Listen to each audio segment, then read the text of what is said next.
They believed time could be erased, and with it, the human mind. In the mid-20th century, a group of scientists launched an experiment that would later disappear from public records. There were no cameras, no clocks, no windows, only silence.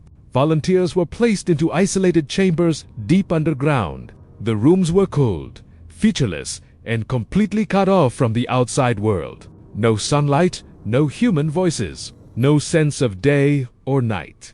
The goal was simple, yet terrifying: to observe what happens to the human mind when time no longer exists. At first, the participants remained calm. They counted their breaths. They sang songs to themselves. Some tried to measure time by sleeping and waking repeatedly. But soon, something began to break. Without external signals, the brain lost its rhythm. Sleep cycles collapsed. Minutes felt like hours. Hours felt like seconds. Some participants believed days had passed when, in reality, only minutes were gone.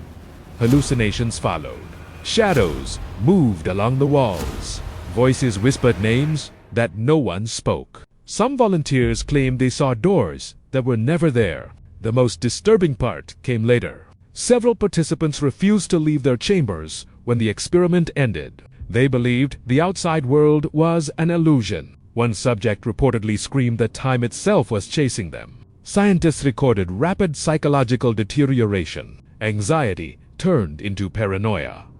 Paranoia turned into fear. Fear turned into silence.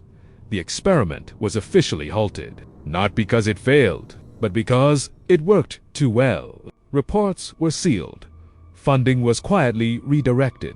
No follow-up experiments were approved under the same conditions ever again.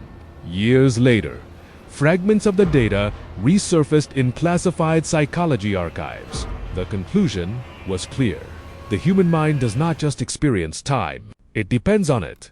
Without time, identity begins to dissolve. Memory loses meaning. Reality fractures. Today, similar experiments are banned under international ethical standards, yet the findings remain quietly studied, influencing research on space travel, solitary confinement, and virtual reality. Because one question still haunts scientists. If time can break the mind, what happens when technology allows us to escape it completely? Some experiments should never be repeated, and some truths were never meant to be remembered.